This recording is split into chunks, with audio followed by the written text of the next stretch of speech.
Bien, mesdames, messieurs, chers alumni de Sciences Po, chers amis, bonsoir à tous et à toutes. Au nom de Pascal Perrineau, le président de Sciences Po Alumni, qui ne peut être parmi nous ce soir pour une bonne raison, il assiste à un jury de thèse à Liège, donc il ne pouvait vraiment même pas nous rattraper en cours. Je suis, en tant que délégué général de Sciences Po Alumni, très heureux de vous accueillir ici à Sciences Po pour cette conférence sur l'avenir de la langue française en France et dans le monde, et ce, dans la perspective de l'inauguration prochaine de la Cité internationale de la langue française à Villers-Cotterêts par le président de la République. Alors, je suis d'autant plus heureux de vous accueillir ici à Sciences Po, l'ancienne école libre des sciences politiques qui a fêté l'an dernier ses 150 ans, d'autant plus heureux que nous rendons ce soir hommage à un ancien élève de Sciences Po, Philippe Rossillon, diplômé en 1952 de la section service public. Alors, nous lui rendons hommage à travers un ouvrage qui met notamment en lumière l'actualité de son œuvre, Philippe Rossillon, l'inventeur de la francophonie, ouvrage récemment paru aux éditions Descartes et compagnie, sous la plume de Bernard Le Charbonnier, ici présent, que je salue. Alors, je tiens tout d'abord à remercier très chaleureusement Monsieur Kléber Rossillon, le fils de Philippe Rossillon, qui est à l'initiative de cette rencontre, et à remercier très chaleureusement également Madame Anne-Béatrice Schlumberger, administratrice de Sciences Po Alumni, sans laquelle cet événement n'aurait pas pu se tenir dans ces murs avec ses intervenants. Je remercie également l'ensemble des participants à la table ronde qui nous font l'honneur de venir ici à Sciences Po et qui vont nous aider à comprendre la politique de la langue actuelle. Je remercie enfin les associations co-organisatrices, le Haut Conseil international de la langue française et Avenir de la langue française, qui vont nous faire part des idées qui sont les leurs, les idées qu'elles préconisent. Et sans vous oublier, cher public, que nous sommes également très heureux d'accueillir ici à Sciences Po. Alors la thématique de ce soir, elle me touche tout particulièrement, et cela pour deux raisons. Tout d'abord, en tant que directeur de Sciences Po Alumni, Sciences Po Alumni, c'est l'association des diplômés de Sciences Po, association qui va fêter ses 150 ans, elle, en 2025, dans la mesure où notre école a formé, entre autres, Habib Bourguiba, l'ancien président de la République tunisienne, Boutros Boutros-Ghali, l'ancien secrétaire général de l'ONU, Chandrika Kumaratunga, l'ancienne présidente du Sri Lanka, Bảo Đại, l'ancien empereur du Vietnam, Mohamed Mossadegh, l'ancien premier ministre iranien, Hassan Salamé, l'ancien ministre de la Culture du Liban, Pierre Trudeau, l'ancien premier ministre du Canada, Salomé Zourabichvili, la présidente de Géorgie, bref, autant de diplômés, autant d'alumni célèbres qui, grâce à Sciences Po, ont porté ou portent encore avec fierté les couleurs de notre langue. Et pour un établissement comme le nôtre, la langue française et à travers elle la francophonie a toujours été et doit demeurer le vecteur de valeurs. L'émancipation, la liberté, l'universalité, le dialogue, autant de valeurs qui sont défendues chaque jour à Sciences Po, dans nos murs, auprès de 13 000 étudiants dont la moitié n'est pas française. Et ensuite, la thématique de ce soir me touche également, car en tant que franco-libanais, j'ai toujours vécu le multilinguisme avec sérénité, dans une approche assez pragmatique, et j'ai moi-même été particulièrement marqué, alors que j'étais encore étudiant, par un entretien accordé par le journaliste et écrivain Feu François Nourricier lors de son passage à Beyrouth en 1994. François Nourricier, dont je découvrirai 30 ans plus tard qu'il est également diplômé de Sciences Po. Et il disait, je cite, « De 1973 à 1993, il disait ça en 1994, 5 écrivains francophones de la Suisse, du Canada, du Maroc, des Antilles et du Liban ont obtenu le prix Goncourt. Il est certain qu'il y a là une volonté très claire. Cela est d'ailleurs bien accepté par les auteurs français et par le public. La littérature francophone peut être bénéfique à la langue française à deux niveaux. D'abord au niveau de la langue. Le français est une langue assez fixe. De nouvelles façons d'écrire, des mots nouveaux empruntés à un autre langage peuvent l'enrichir. D'autre part, du point de vue de la richesse d'inspiration, la littérature francophone peut beaucoup nous apporter. Une des faiblesses du roman français contemporain, c'est quand même une certaine répugnance à traiter les grands problèmes. On fait de l'intimisme, on fait du laboratoire, on fait de la littérature de recherche très cérébrale. Il n'y a plus d'équivalent aujourd'hui au travail de Zola, Flaubert ou Balzac. Il n'y a plus sur les grands problèmes de la société française une sorte de compte-rendu romanesque de grande qualité. C'est une inspiration que nous avons perdue. Or, il y a un souffle différent qui passe avec des écrivains qu'on va chercher un peu plus loin. C'est en 1994, depuis 1993, nombreux sont les écrivains francophones à avoir reçu le prix Goncourt. Et je suis convaincu d'une chose, dans une région du monde que je connais mieux que les autres, à savoir le Proche-Orient, quand on dispose des mots pour s'exprimer, en français notamment, on utilise probablement moins la violence. Quand il y a des situations complexes, il faut définir avec des mots ce qui ne va pas. Alors je terminerai cette introduction par l'hommage rendu par l'académicien Dany Laferrière lorsque la grande médaille de la francophonie a été décernée par l'Académie française au quotidien libanais de langue française, c'était l'an dernier, en 2022, L'Orient le jour.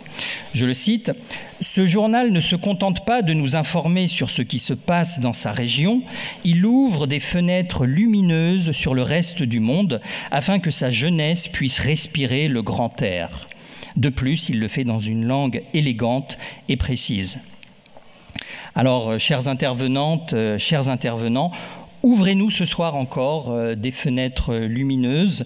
Faites-nous respirer le grand air. Je vous souhaite à tous et à toutes une très belle soirée. Je passe immédiatement la parole à messieurs Rossillon et Le Charbonnier. Bonne soirée à tous.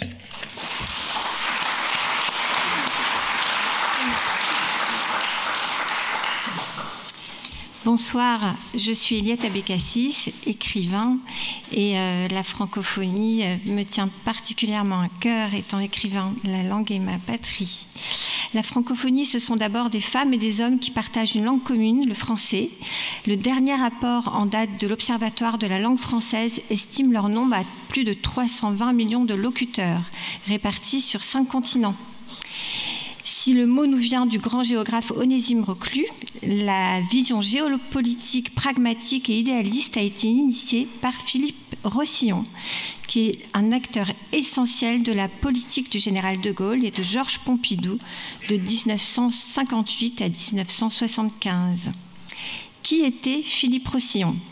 Cette question, je voudrais la poser tout d'abord à son fils, Kléber Rossillon, polytechnicien, qui dirige le premier groupe privé de gestion patrimoniale avec 12 sites remarquables comme la grotte Chauvet, le château de Castelnau ou le musée de Montmartre. Et il a préfacé l'ouvrage de Philippe Rossillon, l'inventeur de la francophonie, écrit par Bernard Le Charbonnier, auteur de ce livre. Je vous en prie. À vous.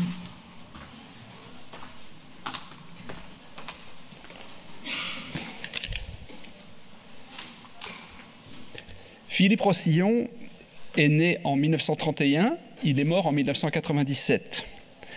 Il vient de la petite bourgeoisie catholique parisienne. Il fait ses études au lycée Carnot, puis entre à Sciences Po. Il est major de la promotion 1949, où beaucoup, m'a-t-on dit, sont fascinés par son charisme et sa vivacité d'esprit. Il s'engage en politique en étant un des responsables de la section du RPF, les étudiants gaullistes. Il entre à l'ENA, d'où il sort en 1955, plus jeune administrateur civil de France. Il fait alors son service militaire en Algérie comme officier d'intendance et officier de renseignement. À son retour d'Algérie en 1958, il est nommé à la direction des relations économiques extérieures du ministère des Finances, au bureau du Sud-Est asiatique, de l'Europe de l'Est et de la libéralisation des échanges. C'est l'époque d'un grand bouillonnement politique avec le retour au pouvoir du général de Gaulle et avec la décolonisation. Philippe Rossillon, avec son camarade de Sciences Po Jacques Gaillardy, crée un mouvement politique, Patrie et Progrès. Patrie et Progrès propose un avenir socialiste à l'Union française qui regroupe les anciennes colonies. Patrie et Progrès multiplie manifestes, articles, réunions politiques, compte jusqu'à 5000 adhérents, mais est déchiré par l'indépendance de l'Algérie et ne trouve pas sa place dans le jeu des partis politiques. le mouvement s'autodissout en 1965. Cette année, Philippe Rossillon est élu maire de son village de Dordogne, Beynac. Il a un boulevard devant lui pour une carrière politique française. En même temps que ses camarades, ses condisciples comme Chirac, Charbonnel, s'engagent dans la conquête du Sud-Ouest par le mouvement gaulliste. Mais il fait un autre choix. Il fait le choix du monde entier. Il réfléchissait depuis longtemps à une politique de la langue française. Il convainc Pompidou de créer un organisme placé directement auprès du Premier ministre qui sera l'instrument de cette politique. C'est le Haut Comité de la langue française dont il est rapporteur général de 1966 à 1973. En 1973, il est nommé directeur de la coopération culturelle et technique au ministère de la Coopération, en charge donc de la coopération avec les anciennes colonies françaises. Mais il est démis de ce poste en 1974, après l'élection de Valéry Giscard d'Estaing. Il est trop marqué comme gaulliste. Il pense alors à élargir son action à la latinité, c'est-à-dire à toutes les nations du monde qui ont la langue latine en partage. Il ressuscite une organisation internationale qui avait été créée par un traité de 1954, mais qui était resté mort-né, l'Union latine. Il en fait une organisation de manifestations et d'échanges culturels qui regroupe 35 pays et a des bureaux dans la plupart d'entre eux. Il en est le secrétaire général de 1983 à 1997. Il meurt donc en 1997, peu après avoir quitté ce poste. Alors, Patrie et Progrès s'est autodissous. Le Haut Comité de la langue française a aujourd'hui un successeur, la Délégation générale à la langue française, auprès du ministre de la Culture. L'Union latine n'existe plus. Elle a été démantelée en 2012 dans un souci d'économie budgétaire et par désintérêt politique de ses principaux contributeurs, notamment l'Italie et l'Espagne. Pendant toute sa vie, depuis son premier voyage au Québec en 1955, Philippe Rossillon fut un militant des luttes politiques des communautés francophones. C'était aussi un voyageur qui allait voir sur place. Il n'y avait pas une petite île francophone des Caraïbes, de l'océan Indien ou de l'océan Pacifique qu'il n'eût visité. Pas une bourgade d'Acadie, d'Haïti ou du Niger qui lui fût étrangère. Pas une capitale d'Amérique latine où il n'eut des amis. De cette vie de mon père, je garde des souvenirs personnels. Ce sont surtout ceux du temps de mon enfance. Les entassements de militants dans le salon embrumé par la fumée de cigarettes, la peinture de banderoles dans le couloir, ma lecture assidue de l'hebdomadaire Le Jura libre pour suivre les péripéties du combat des autonomistes jurassiens, les expéditions, les longues discussions avec les paysans de Beynac dans les salles fraîches et obscures, les expéditions dans les abris sous roches du Périgord pour les orner de peintures préhistoriques de son invention. L'arrivée, à chaque repas, accueilli par ma mère, de nouveaux convives, français ou venus du monde entier, au rapport, selon le vocabulaire militaire, sur le Sénégal, la Louisiane, l'enseignement de l'espagnol au collège ou le Liban. Les Québécois, les Acadiens à l'accent incroyable qui séjournaient des mois à la maison, le mendiant que mon père saluait à chacun de ses passages à Jacmel. Jacmel, c'est la ville du sud d'Haïti où ma mère a créé un établissement d'enseignement. Je m'arrête là, car tout est dans le livre de Bernard Le Charbonnier.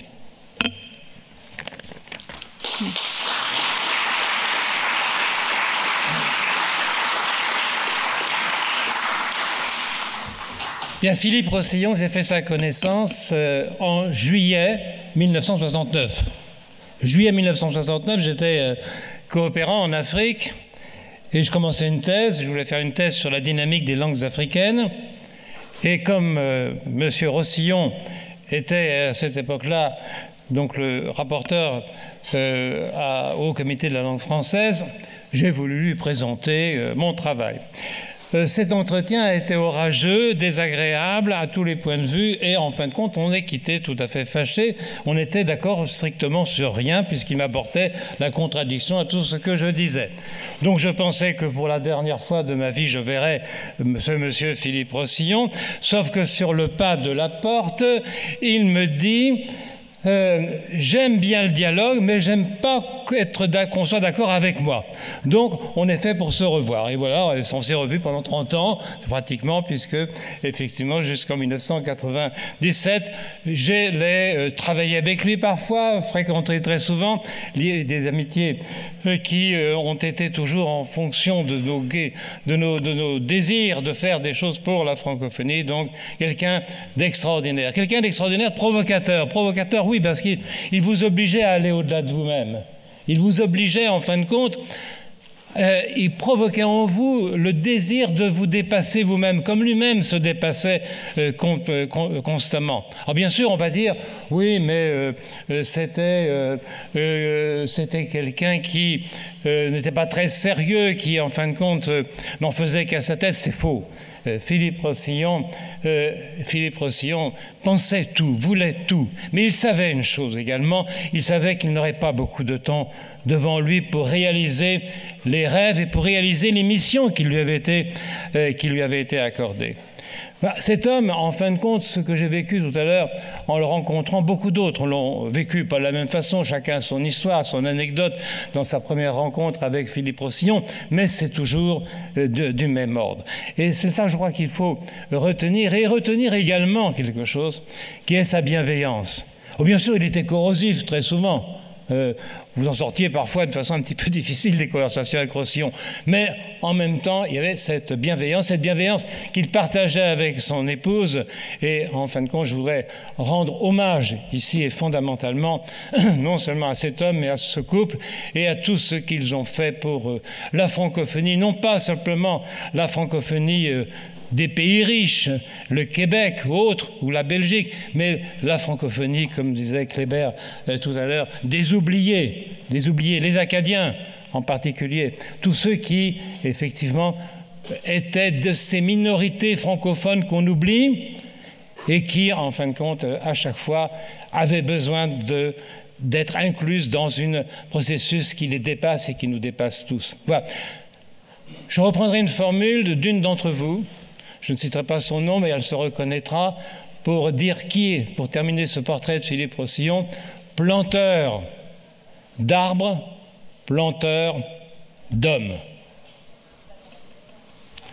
Alors maintenant, eh bien, on va tenter de vous expliquer, selon le point de vue et selon ce que j'ai vécu et selon ce que j'ai également étudié, puisque pour écrire ce livre, j'ai passé quelques semaines, quelques mois dans les archives pour sortir tous les documents qu'il y avait eu pendant toute cette période. Donc, entre 1900, je fais une liste des versements à la fin de l'ouvrage, et d'autre part, j'ai photocopié la trentaine de documents les plus importants qu'il faudrait, à mon avis, publier. Il y a des choses extraordinaires, comme par exemple les correspondances avec Michel Jobert. C'est tout à fait formidable. Bon, alors pour revenir à cette période, 1969, je reviens au moment où je le rencontre, cet homme a 38 ans, il est dans sa grande puissance, et puis il est surtout à un moment donné où il va créer avec son équipe l'Agence de coopération culturelle et technique, 6 mois plus tard. Et donc 1969, c'est la date la plus importante, c'est le moment où j'ai eu la chance de le rencontrer. Depuis 3 ans, il travaille, il avait la confiance de De Gaulle, il avait le soutien total de Georges Pompidou qui l'a fait nommer, il était dans une relation que sa correspondance montre bien, dans une relation de confiance totale, de confiance fraternelle avec Michel Jobert, qui le conseillait quand aussi il avait aussi parfois, il doutait aussi Rossillon. hein, et à travers effectivement les documents qu'on a, on sent véritablement ces doutes et ce moyen effectivement de toujours aller plus loin, de toujours se relever et de relever en fin de compte les défis par derrière. Alors sa grande idée à la tête de ce haut comité, c'est qu'il ne peut pas y avoir de grande politique intérieure de la langue sans une grande politique extérieure de la langue. C'est du Richelieu pur et simple. C'est Richelieu, en fin de compte. Bon, et il revient à cette idée, eh bien, il faut effectivement que l'on travaille à la fois sur ce qui se passe dans ce pays et également voir quelles sont les relations que tous ces francophones du monde peuvent lier entre eux. Alors on va commencer, hein, je ne vais pas vous faire un cours, à la fac je fais un cours, mais avec vous je ferai le résumé du cours. Qu'est-ce que ça veut dire une grande politique intérieure? La grande politique intérieure, c'était d'abord la qualité de la langue. Qualité de la langue, ça veut dire quoi? Hein, ça veut dire, par exemple, la fin du jargon des énarques, la fin du jargon des technocrates, l'anglomanie, lutter contre l'anglomanie des élites, quand elle n'est pas utile. C'était également le verbiage de l'ORTF à son époque. Voilà, qualité de la langue. Deuxième axe qui était créativité de la langue. Créativité de la langue. Pour Rossillon, la langue est vivante.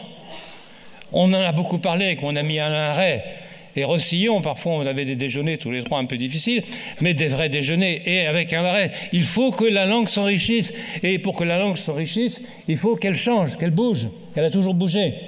Mais il fallait surtout qu'elle bougeât dans un domaine précis qui était le domaine scientifique. Et c'est pourquoi il a créé toutes ces commissions, et que Paul de Sinetti continue de faire vivre, merci Paul, qui sont les commissions précisément de terminologie qui permettent effectivement aux Français de continuer à s'enrichir. Troisième axe chez Philippe Rossillon, c'était l'axe de la modernité. C'est un moderne. C'est quelqu'un qui est passionné par l'informatique, qui est passionné par la traduction automatique. Il est toujours en avance sur tout le monde là-dessus. Et en particulier à l'époque de l'Union latine, Elisabeth de Balada pourra en témoigner, la traduction automatique pour lui, ça sera le moyen précisément de réussir ce pari fou qui était celui de l'Union latine, c'est-à-dire une union entre des pays qui ne parlent pas la même langue, mais qui, malgré tout, qui sont cousines les unes des autres. Bon, alors encore une fois, je vais vous faire un cours, donc je ne vais pas rentrer dans le détail, mais sachez que c'est très important. Donc, vous voyez très bien, déjà, qualité de la langue, créativité de la langue, modernité. Et enfin, pour Rossillon, il y a deux aspects sociaux de la langue, de la politique de la langue qui sont essentiels. Premier aspect social, c'est la protection du consommateur. Il faut que quand vous signez un contrat de travail, vous fassiez un contrat de travail en français. Il faut, lorsque vous achetez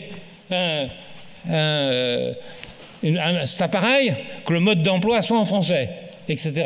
Et ça, il y tiendra jusqu'au bout. Je vous signale la dernière grande émission de télévision de Rossillon, 1995, avec une émission que Berkoff donc diligentait, et avec des personnalités scientifiques, Claude Agege en particulier, etc. Et en fin de compte, c'est ça qui reste dans le dernier message de Rossillon, c'est la protection donc du citoyen et protection du consommateur. Et enfin, il y a un aspect qui est complètement ignoré. Et là encore, Paul de Sinetti est en face de moi. Il comprendra très bien pourquoi je signale ça comme un oubli dans les mémoires de Rossillon et qui par bonheur a été bien repris ensuite par ses successeurs. C'est bien entendu, il voulait pacifier les relations du français avec les langues de France. Et là, il y a des textes de Rossillon lui, il est périgourdin. C'est pas un jacobin. Bon, et il veut absolument qu'on reconnaisse les apports culturels et les apports linguistiques donc des autres France qui ont été, comme vous le savez, depuis la Révolution française, un peu oubliés. Bon, ne me dites pas que Rossillon n'est pas républicain, il est fondamentalement républicain. Il vous disait bonjour, il vous disait au revoir en vous disant salut et fraternité. N'est-ce pas? Salut et fraternité, oui. La Convention, c'est salut et fraternité. Mais la Convention, c'est elle aussi qui a tordu le cou aux langues de France. Alors voilà ce qu'est en réalité cette politique intérieure de la France pour la langue française. Et alors donc l'autre grand accès, eh bien, c'est bien entendu l'accès à la politique extérieure de la France. Alors nous sommes en 1960, fantastique, la période 1960-1970. Pourquoi fantastique? Le Québec se lève. Il y a plusieurs Québécois que je salue dans cette salle. Le Québec se lève, c'est la Révolution tranquille. Le Québec demande justement à sortir de son isolement, à son face-à-face avec son puissant voisin. Le Québec veut s'ouvrir, eh bien, à cette Afrique qui vient de s'émanciper. Le Québec veut de même façon avoir des relations internationales. Et ça va être donc une grande époque. Et chose qu'on oublie, je le signale dans le livre, c'est que les tout premiers militants de la francophonie, ce sont les Québécois. Les Québécois, dès 1960, demandent à ce qu'une communauté intellectuelle, spirituelle existe. 1960-1970, c'est quoi également? C'est effectivement les indépendances et la décolonisation, bien entendu. Bon. Et là, on a deux grandes voix, à savoir celle de Senghor et celle de Diori Amani. Diori Amani reprendra le relais de Senghor, qui en fin de compte se pose la question de savoir mais comment nous tous, les enfants de cette francophonie africaine, nous allons pouvoir communiquer entre nous en dehors de l'économie, la langue. Donc le premier projet donc, de la communauté à laquelle pense Senghor, c'est une communauté, c'est le projet de 66, projet de l'OCAM en 66, c'est le projet pour qu'une communauté se crée entre l'ancienne puissance coloniale et les anciennes colonies africaines, notamment subsahariennes. Bon.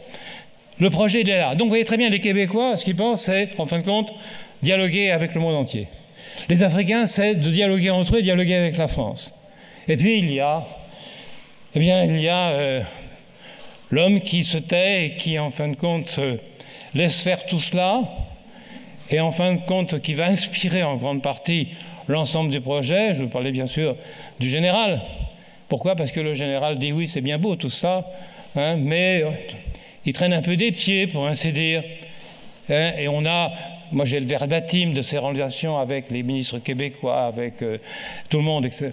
Et dans les verbatims, qu'est-ce que vous lisez? Zéens de Gaulle dit « Je serai d'accord lorsque vous aurez intégré à cette francophonie, d'une part, toutes les minorités francophones, les Wallons, les Suisses, romans, c'est les Québécois, bien entendu, les Acadiens, mais tous dans tout le monde entier. » Et on revient à ce que disait Kléber tout à l'heure sur « Il ne faut pas qu'il y ait d'oubliés dans cette grande famille qui est là. » Et lorsque ces trois éléments ont été réunis, les Québécois, les Africains, et puis la volonté de Gaulle, pour ainsi dire, on a pu commencer à aboutir à un projet. Et le projet, là encore, dans les archives, je l'ai vu, naît exactement en janvier 68. En janvier 68, il y a une note de Rossillon à Jobert, disant, voilà, maintenant, c'est le projet, il faut que ce projet intègre toutes ces dimensions-là. Et c'est pourquoi je compare devant mes étudiants, et excusez-moi aujourd'hui de considérer que vous êtes un tout petit peu mes étudiants. Je dis toujours, il y a deux grands hommes qui ont pensé les choses au XXe siècle, qui ont su dépasser des contradictions les plus totales et en faire de grands concepts politiques. C'est Aristide Briand avec la laïcité, et c'est Philippe Rossillon avec la francophonie telle qu'il l'a entendu. Voilà. Et en fait, comme vous le savez, peu de temps après, donc dès 1969, dans des difficultés majeures, dans des bagarres invraisemblables entre le Québec et puis le Canada, entre la France, et bon, enfin bref, passons sur tout ça. Mais ce qui est, c'est en 69, puis en 70, il y a la création de l'Agence de coopération culturelle et technique. J'ai pris un tout petit peu de votre temps pour vous parler de cela, je vais bientôt en terminer. Mais je voulais insister sur un fait, c'est que Rossillon, sa force, sa puissance, c'est l'union. C'est unir, c'est rallier, c'est fédérer, c'est faire une force de tous ceux qui sont faibles.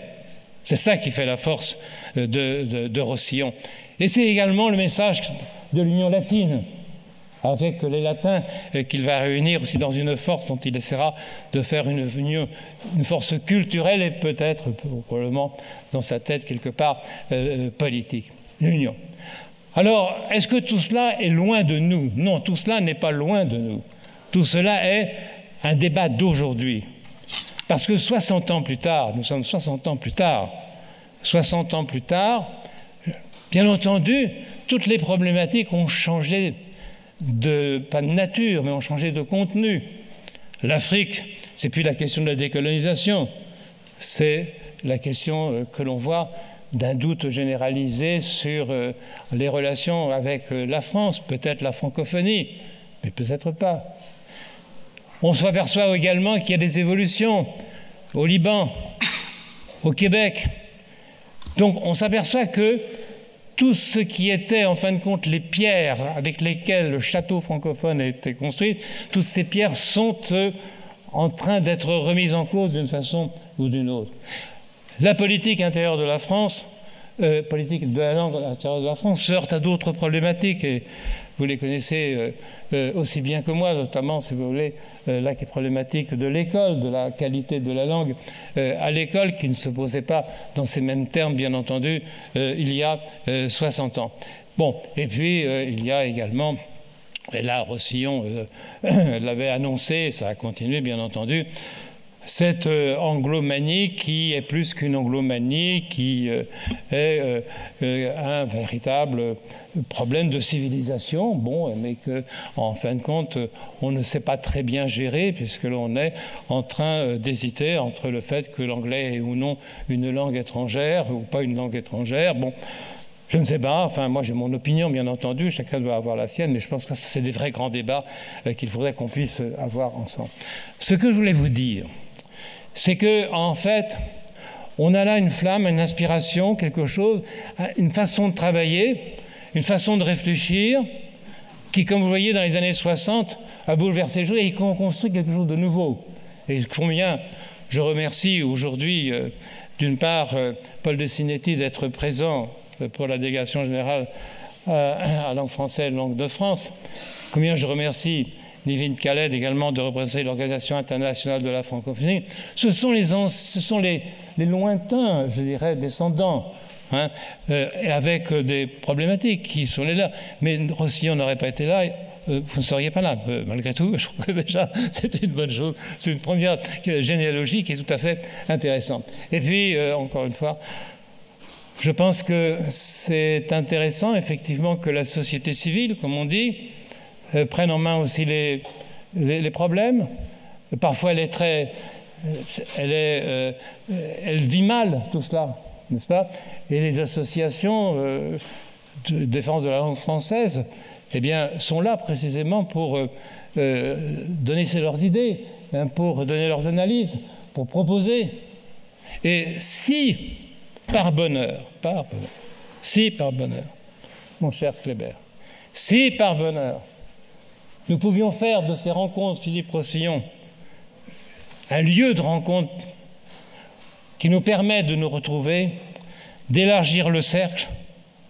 Encore une fois, il ne s'agit pas de décider à la place des décideurs, ça n'a strictement rien à voir, hein, mais il s'agit de se dire, eh bien, comment réfléchir les choses en prenant peut-être les méthodes de Roussillon. Alors voilà, j'ai pris un peu de temps quand même, mais je ne vais pas vous faire la promotion de mon propre livre, ça n'a pas beaucoup de sens, je ne suis pas venu ici pour vendre un livre, mais c'est malgré tout, si vous voulez l'acheter, c'est possible. Et si vous voulez l'acheter, c'est tout à l'heure. Donc, à la fin de cette rencontre, de ce colloque, au Rouquet, c'est un petit bistrot qui est en face de Sciences Po. Enfin, merci d'être venu. Je n'ai pas cité tous les présents, même les présents qui ont des fonctions officielles, mais je voulais terminer quand même sur l'hommage à quelqu'un qui est absent, mais qui est présent d'abord dans mon cœur, mais aussi qui est présent par l'histoire. C'est l'ambassadeur Henri Sangor, qui est le neveu du président Sangor. Et Henri Sangor, donc, aujourd'hui un très vieux monsieur. Jusqu'il y a 2 heures, il devait venir, mais je pensais que malgré tout, son grand âge et son mauvais état de santé rendrait difficile sa présence dans un auditoire pareil. Mais il m'a demandé absolument, si vous voulez, de dire et de redire combien il est heureux de cette réunion et combien la puissance morale des Sangor nous accompagne dans cette histoire. Merci.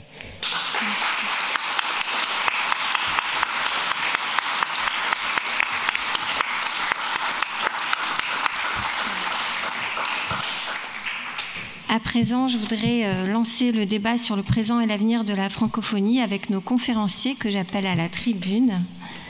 Madame Nivine Khaled, directrice de la langue française et de la diversité des cultures francophones au sein de l'OIF, l'Organisation internationale de la francophonie. Monsieur Paul de Sinetti, délégué général à la langue française et aux langues de France. Monsieur le professeur Olivier Gohin, agrégé de droit public, professeur émérite de l'Université de Paris-Panthéon-Assas et spécialisé en droit contentieux, constitutionnel et administratif, ainsi que Patrick Lozès, le fondateur et le premier président du Conseil représentatif des associations noires de France, le CRAN.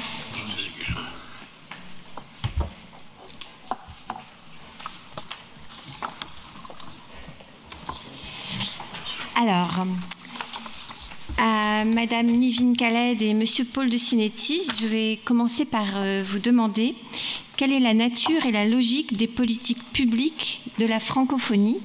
Est-ce que vous pouvez nous dresser un tableau des réalités et des tendances de la langue française dans le monde actuellement? Bonsoir à tous. Est-ce que vous m'entendez bien? Parfait.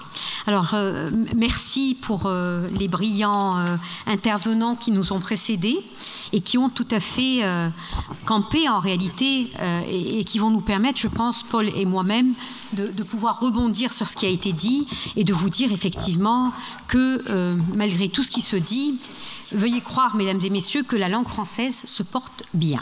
Alors, elle se porte bien. Pour quelles raisons? D'abord, parce qu'il y a des chiffres qui le disent, et ces chiffres sont produits par cet observatoire que vous avez cité tout à l'heure, qui est l'Observatoire de la langue française, qui est hébergé à l'Organisation internationale de la francophonie, justement en terre québécoise, puisque vous parliez du Québec tout à l'heure. Cet observatoire a été délocalisé, donc il est au service de l'Organisation internationale de la francophonie, mais géographiquement, il est actuellement situé donc à la nouvelle représentation de notre organisation qui se trouve au Québec, au Québec. Et donc cet observatoire produit tous les 4 ans un rapport sur l'état de la langue française dans le monde. Le dernier rapport en date de mars 2022.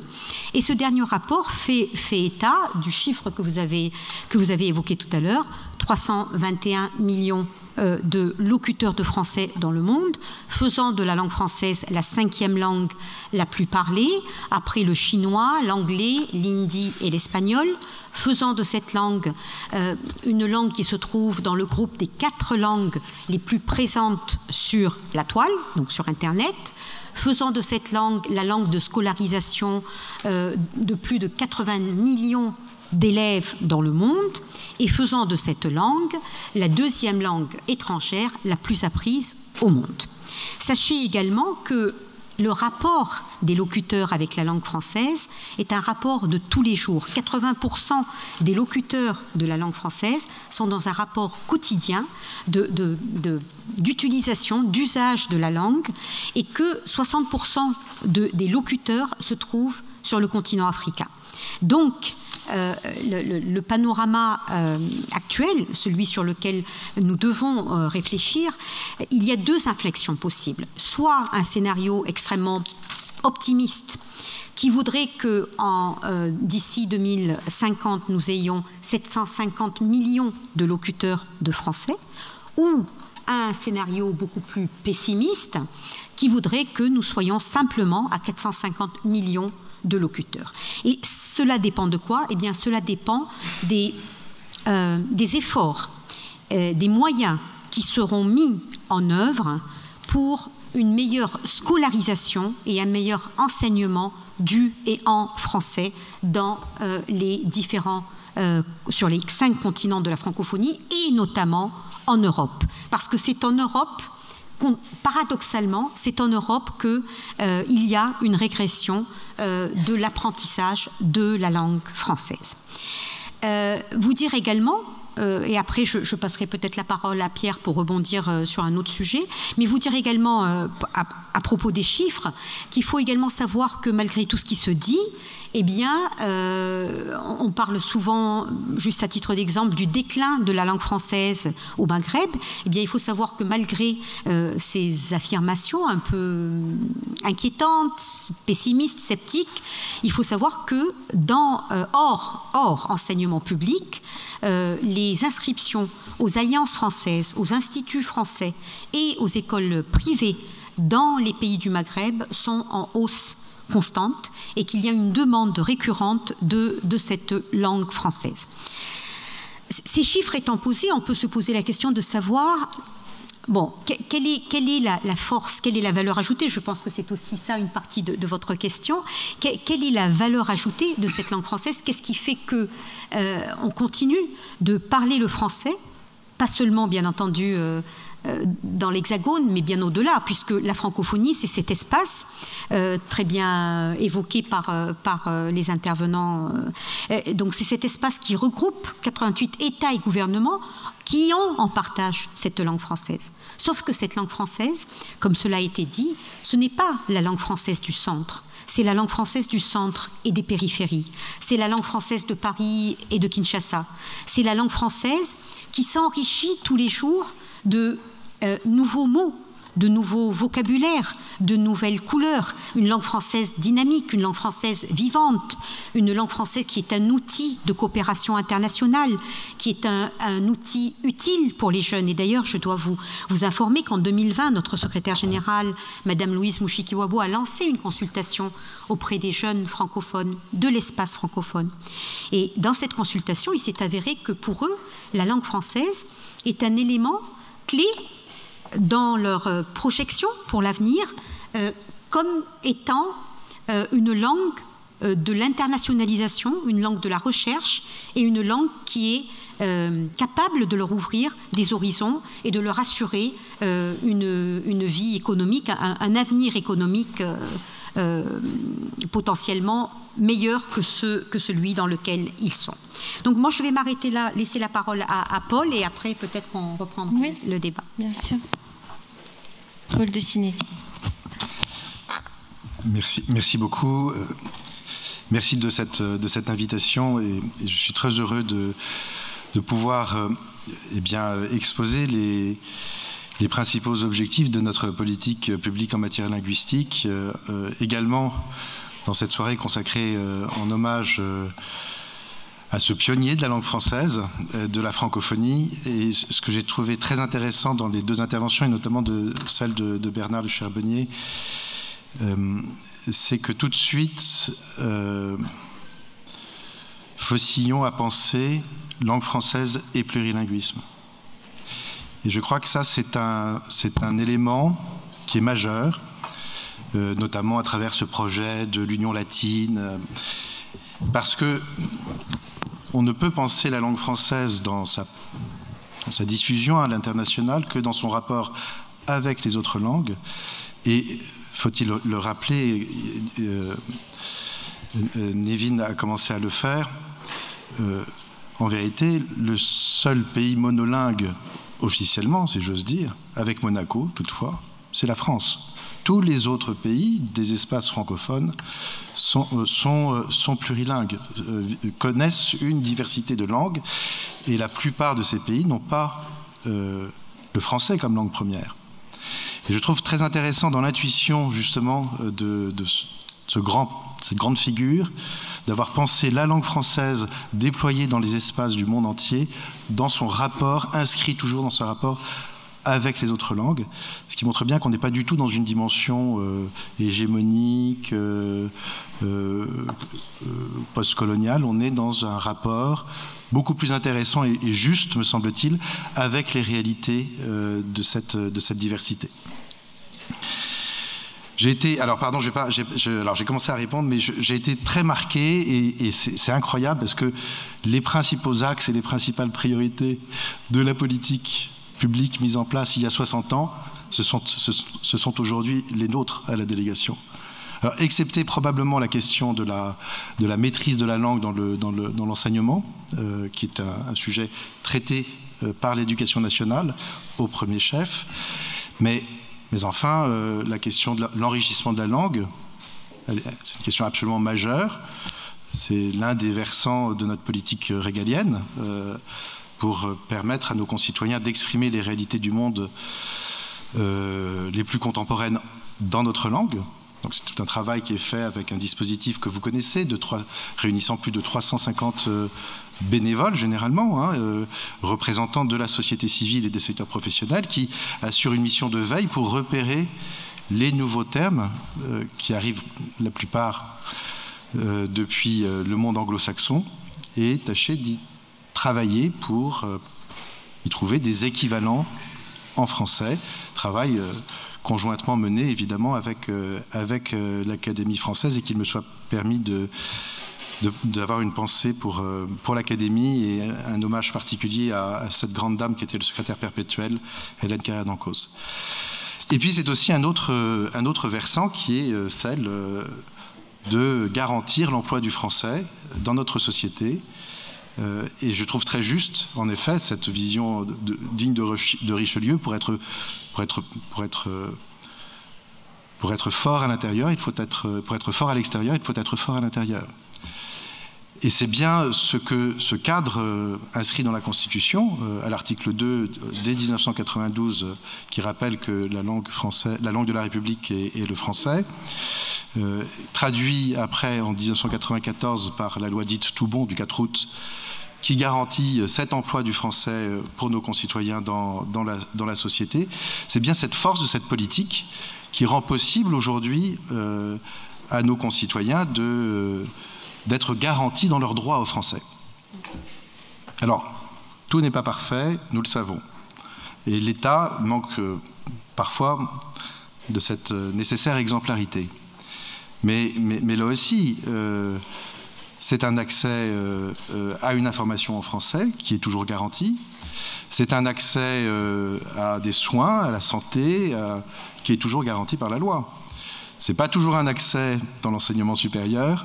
Je salue les amis de Sciences Po Alumni, où bien souvent, avec l'amendement de la loi Fioraso, ce qui devait être particulier a eu tendance à se généraliser dans la transmission en anglais, qui pourrait être fait très largement en français, surtout quand on parle d'attractivité pour attirer les publics venus de l'étranger, qui ne sont pas nécessairement francophones, mais qui peuvent apprendre la langue française lorsqu'ils arrivent et qui ont un envie de France.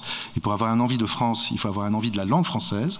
Ça me paraît tout à fait important et intéressant d'être rappelé ici. Mais cette loi, elle existe, et nous fêtons d'ailleurs l'an prochain, je salue Jacques Legendre, le ministre Jacques Legendre ici présent, ses 30 ans, et j'espère que le débat parlementaire pourra s'emparer de cet anniversaire pour réfléchir peut-être à renforcer le cadre légal pour assurer encore une meilleure garantie de l'emploi de notre langue en France. Pardon, j'ai fait ce petit détour en parlant de la situation française parce qu'il me paraissait intéressant de l'évoquer, cette situation, car encore une fois, si nous voulons avoir une pensée internationale, il faut avoir une pensée de politique publique sur le territoire de la République.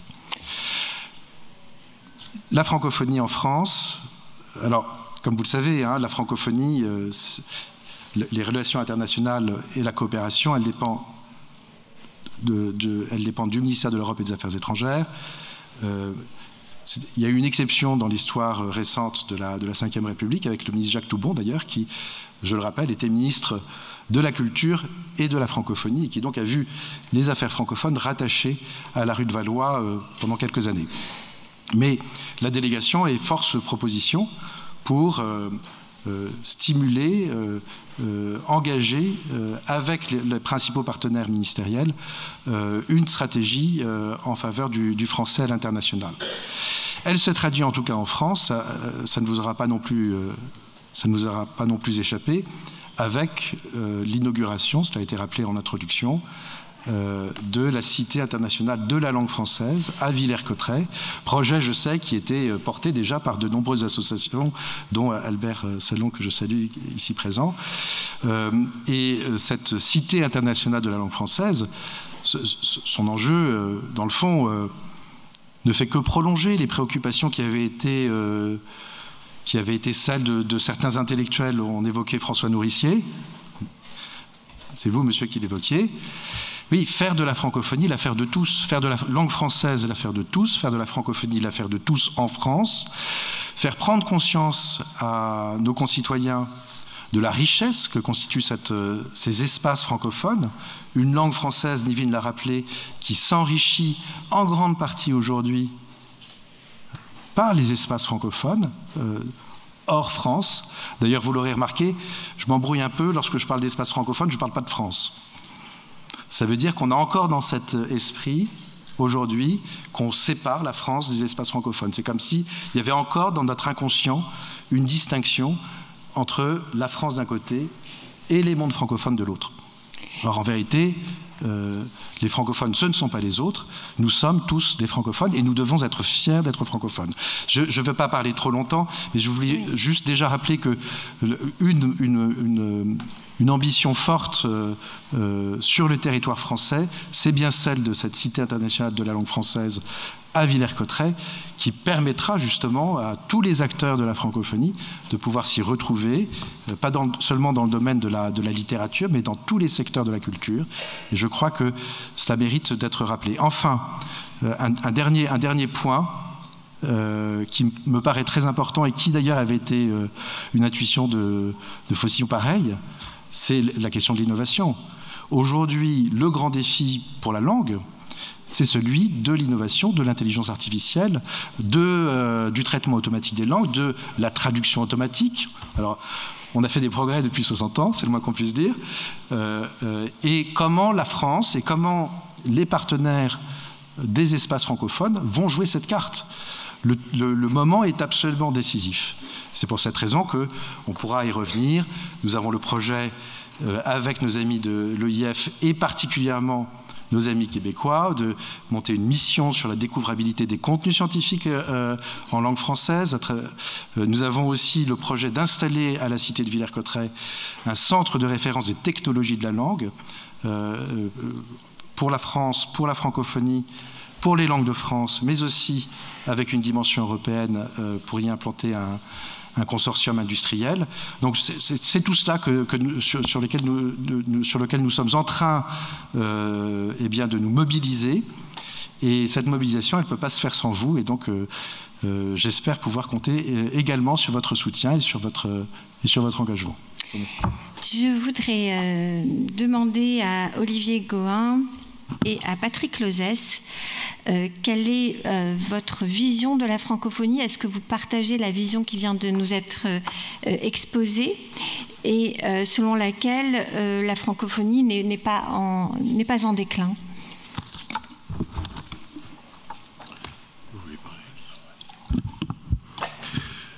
Alors, je voudrais d'abord commencer par dire que j'étais étudiant à Sciences Po lorsque j'ai rencontré Philippe Rossillon, parce que d'abord mon bisaïeul était Onésime Reclus, directement, et aussi parce que j'étais l'étudiant d'un professeur norvégien, spécialiste de problèmes de centre et de périphérie, et que je me suis intéressé à cette occasion à l'affaire jurassienne, qui est une affaire qui était extrêmement importante, puisque l'on a vu tout de même cette République et canton du Jura apparaître au sein de la Suisse en se détachant de Berne, et ceci avec tout de même des aspects juridiques assez complexes à maîtriser. Et je me souviens avoir été avec Philippe Rossillon à la fête du peuple jurassien, je pense que ce devait être en juin 1977, juste après l'adoption de la Constitution.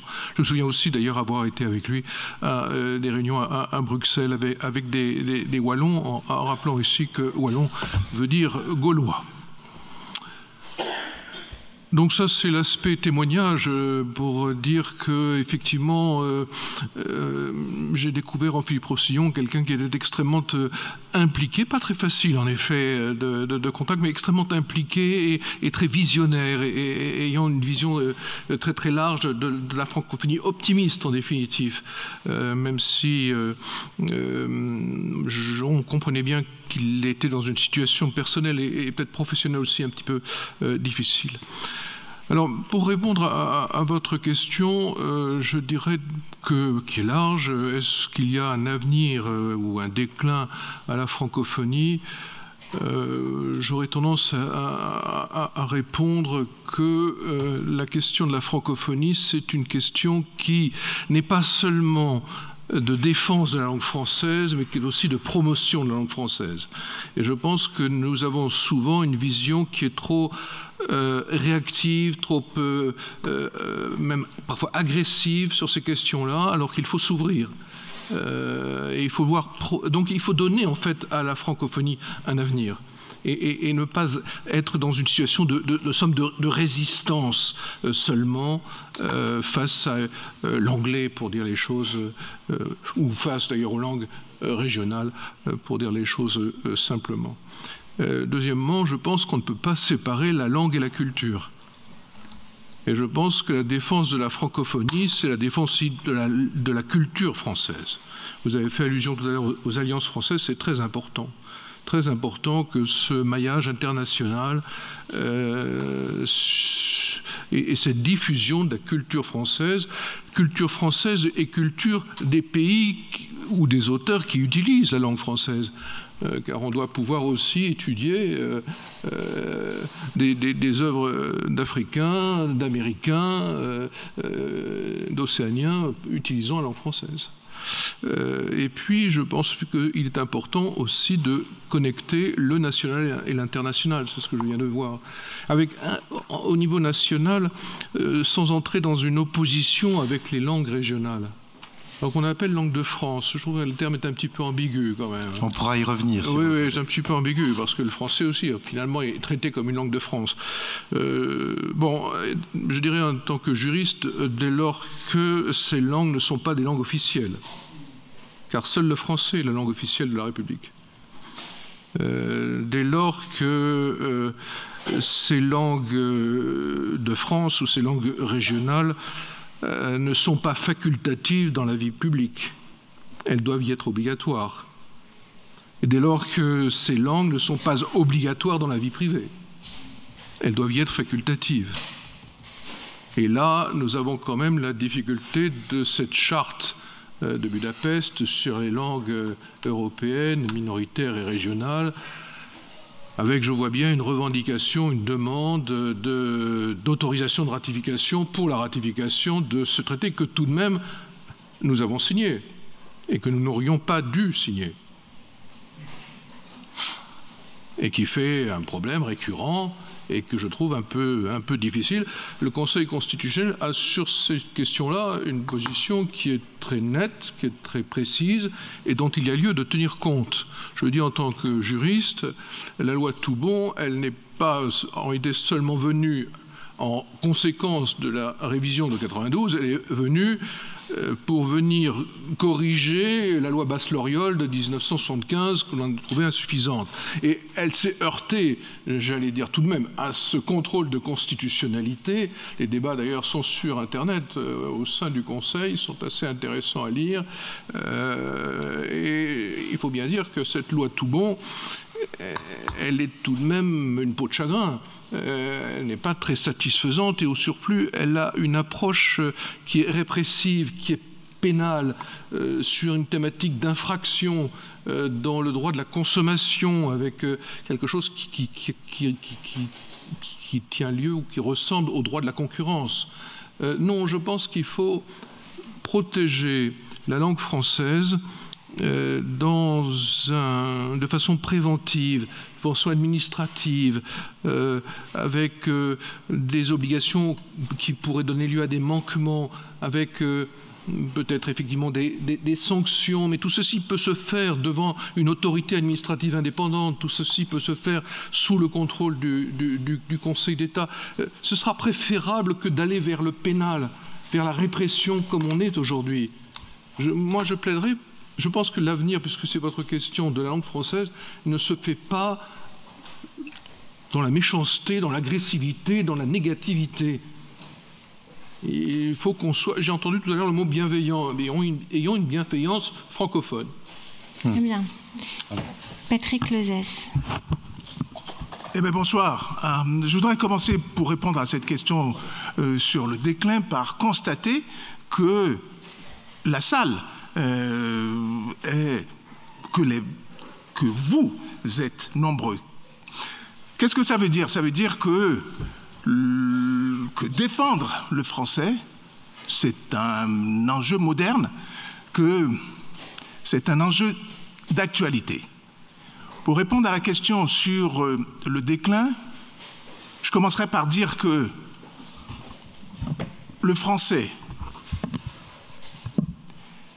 n'est pas une langue parlée unanimement et de la même manière partout.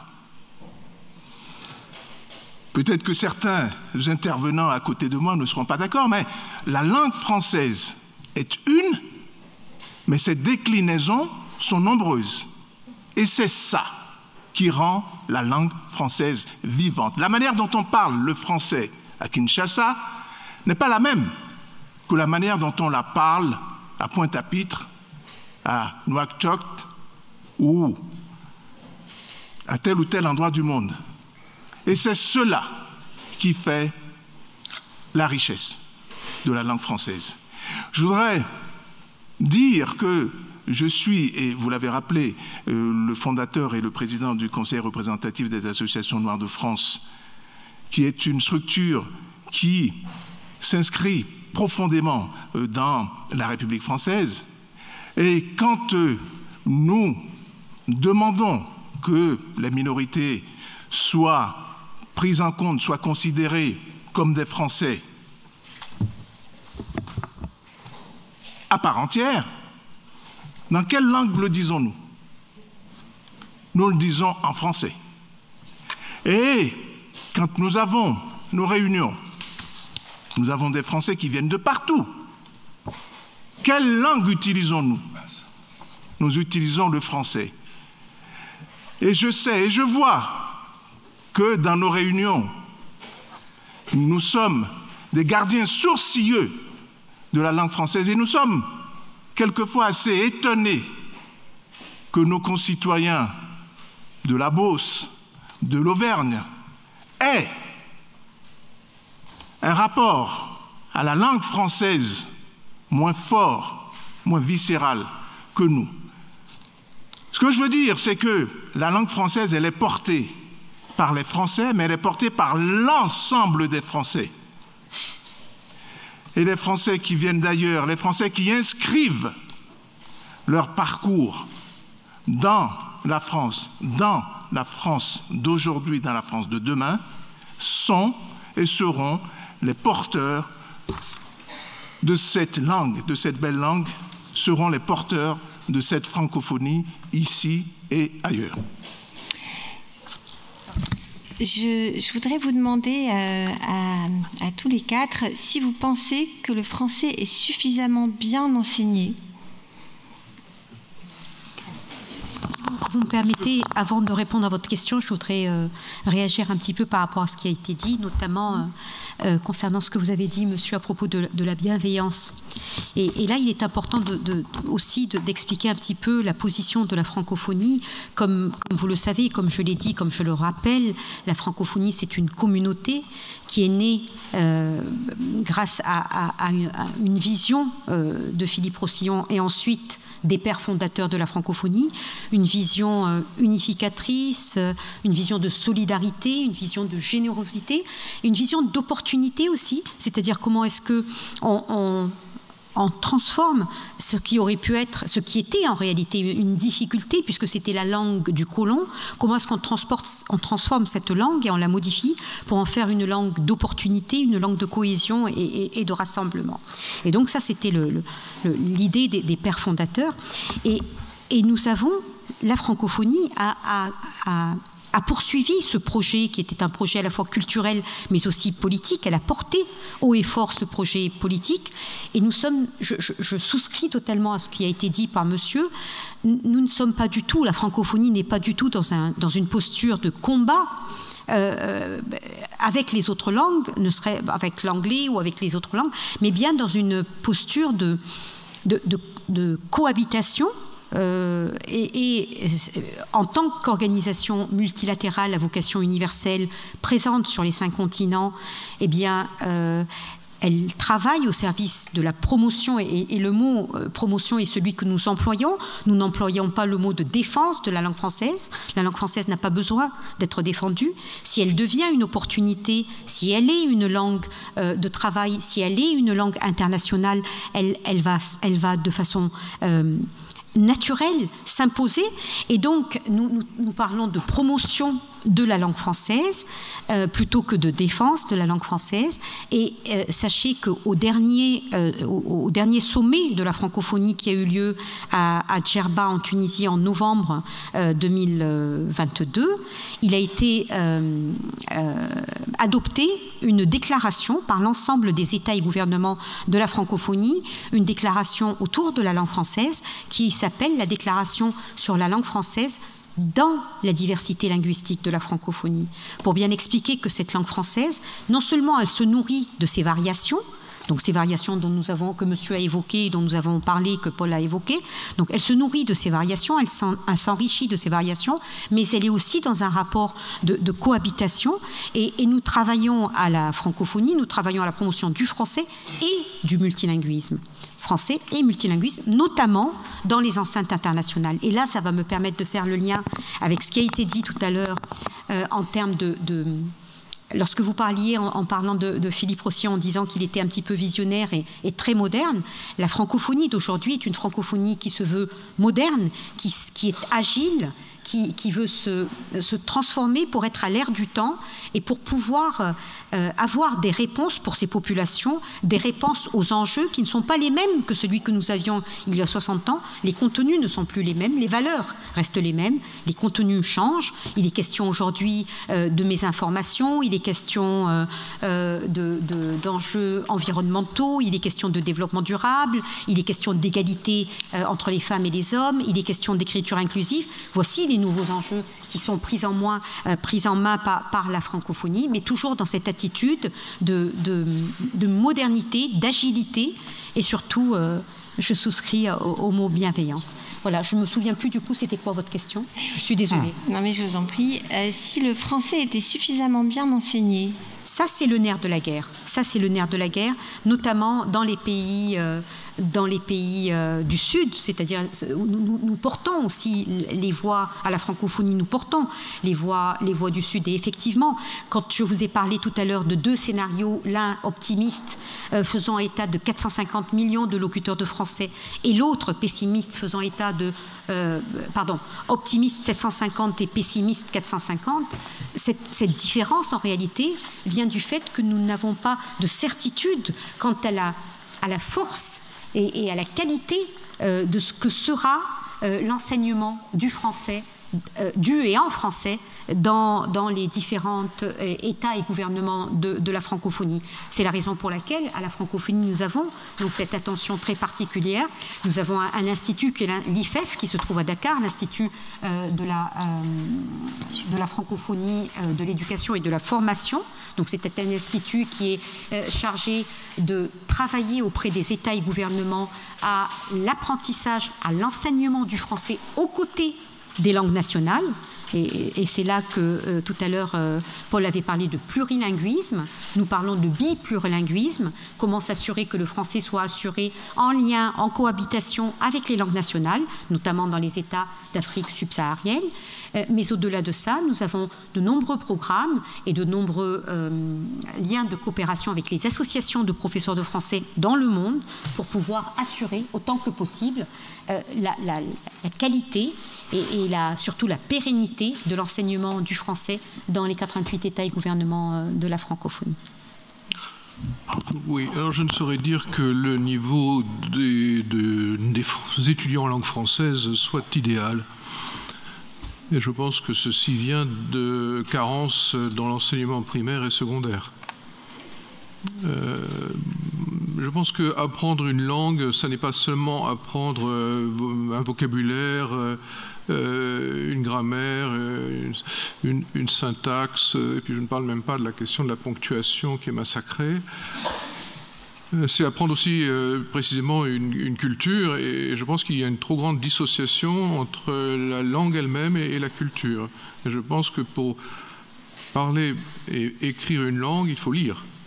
Et qu'il me semble que de ce point de vue-là, la lecture de livres, d'auteurs, est insuffisante.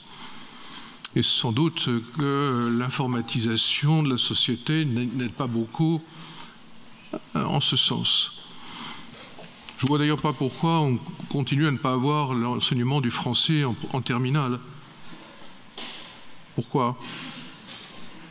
C'est dommage.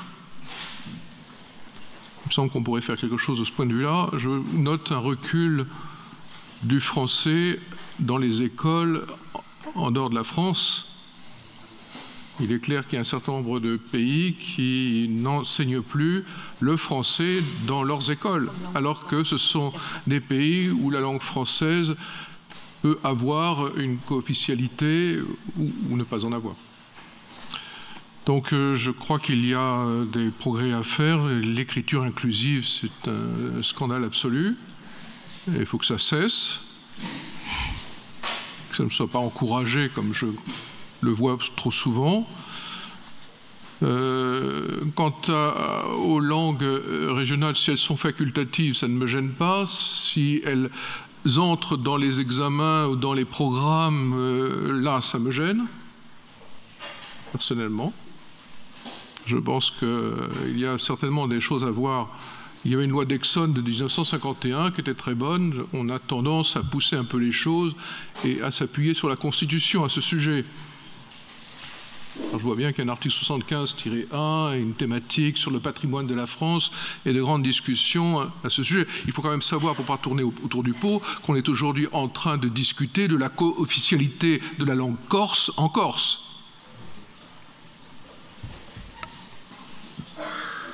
Ceci peut tout de même poser un problème, me semble-t-il. Patrick Closès, oui. Si vous m'aviez posé la question il y a quelques semaines, j'aurais été bien en peine de vous parler de la manière dont on enseigne le français dans notre pays. J'aurais pris des circonlocutions pour ne pas vous répondre parce que un des compagnons de route du CRAN était à l'époque ministre de l'Éducation nationale. Il ne l'est plus. Je me sens un peu plus libre pour dire ce que je pense. Et ce que je pense n'est pas tellement glorieux pour la manière dont on enseigne le français aujourd'hui. Je trouve que les générations nouvelles ne lisent plus. Quand vous leur demandez s'ils lisent, ils vous disent oui, ils lisent. Et effectivement, en les interrogeant, ils lisent. Mais ils ne lisent pas des livres. Ils lisent sur leur écran, ils lisent des nouvelles par-ci, par-là, ils lisent Wikipédia, ils s'informent dans Wikipédia. Nous avons, pour beaucoup d'entre nous ici, été à l'école. Et je pense que le français, c'est la langue écrite, c'est la langue lue, c'est la langue écrite par les grands auteurs, c'est ce qui fait un fond culturel, un référent culturel. Quand vous êtes à l'étranger, quand bien même vous comprenez la langue, si vous n'avez pas ce tissu, cette humus qui fait que vous vous souvenez de ce qui a été écrit dans telle fable de La Fontaine, dans tel ouvrage Diderot, vous n'aurez pas les référents culturels qui vous permettront de parler. Donc, la langue, ce n'est pas simplement savoir dire que B a font bas, ce n'est pas simplement savoir lire, c'est lire, comprendre ce qu'on vous dit et comprendre ce que vous lisez. Je suis scientifique et je dis toujours aux élèves, aux étudiants qui viennent me voir, que tout commence par le français, quand bien même on est scientifique. Si vous ne comprenez pas le français, alors vous aurez du mal à exprimer vos idées scientifiques.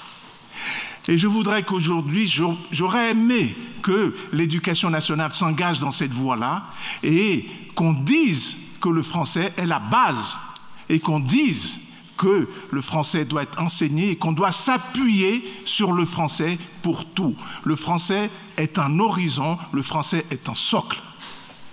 Merci.